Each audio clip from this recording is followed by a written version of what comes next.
আজকে দেখাবো একটি অ্যান্ড্রয়েড স্মার্ট টেলিভিশনের ক্যামেরাটা একটু ক্লোজ নিয়ে আসবেন, যে লেখাটা আপনারা একটু ফলো করবেন। আপনারা যারা বাসায় অ্যান্ড্রয়েড টেলিভিশন ব্যবহার করে থাকেন, এরকম প্রবলেম ফেস করেন না, এরকম পার্সন খুব কমই আছেন। সো এই সিম্পল ব্যাপারটা অনেকেই মনে করে যে হচ্ছে এটা হয়তো বা ডিসপ্লের সমস্যা, কিন্তু না, এটা কিন্তু ডিসপ্লের সমস্যা না, এটা ডিসপ্লের সেটিংস ইস্যু।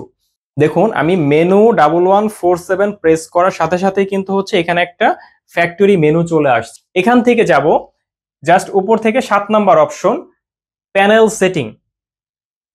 প্যানেল সেটিং এ যাওয়ার পরে দেখেন এখানে backlight value, LVDS map, panel division, LVDS ODD and even, colour depth, mirror and DRV current.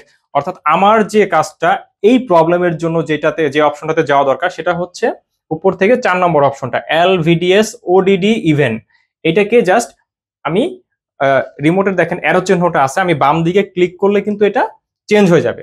এই যে ডিফল্ট চলে আসছে, দেখুন এটা কিন্তু সমাধান হয়নি, কিন্তু এই ডিফল্টে রেখে আপনি কি করবেন, আপনার যে পাওয়ার কেবলটা আছে, টেলিভিশনের যে পাওয়ার কেবলটা আছে, পাওয়ার কেবলটাকে খুলে দিবেন, খুলে আবার লাইন দিবেন, লাইন দিয়ে এরপরে টেলিভিশনটাকে অন করবেন। দেখুন ভিউয়ার্স, একটু কাছে, লেখাগুলো কিন্তু একদম স্পষ্ট চলে আসছে।